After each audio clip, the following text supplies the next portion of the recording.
My name's Rainer Schira. I joke all the time that my midlife crisis has expressed itself through board gaming.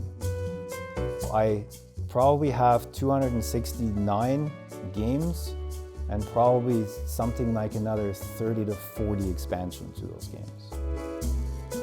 My most expensive game is Gloomhaven, which I think retailed for $120 US. I found out later that, it's only the nerds who play board games, or it's, weird people who play board games, or, smelly people who play board games. You hear that sometimes. But my experience has been that I've played with all sorts of people. Bringing people into the board game industry or board game hobby is actually an interesting one, because when you talk to somebody and you say, oh, you like board games, they do look at you funny sometimes, unless they are a gamer themselves.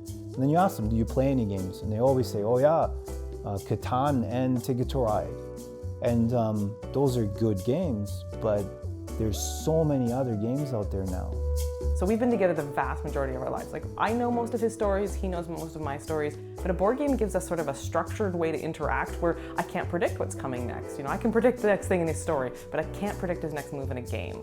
Having this outlet for him to be curious about, and research what might be a cool game to buy or whatever, I think it's been really good because it gets him out of his own thoughts and it gets him thinking about something outside of himself. And I think it's been a good stress relief for him in that sense, that it's something that's not just our family or the soccer team or his workplace. It's any world he wants it to be.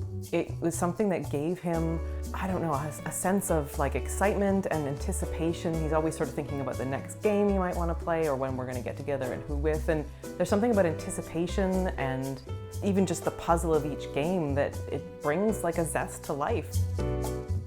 For me, winning the game was never important. It is sometimes if somebody really bugs me, but in generally it is not important whether or not I win or lose, but it is the experience of trying to figure out the game or beat the game or find the right sequence that might work.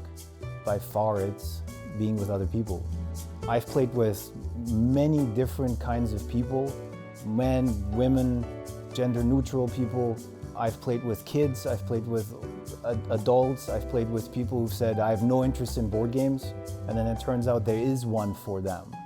There's such a variety of different kinds of games now that you can play that I really truly think that there's a game for everybody. There's so many other games out there now. So bringing people in, if you can find something that might be of interest to them, you could get them in easier. But I think it's still hard. I think the vast majority of people think there really is nothing but Monopoly and those big games out there.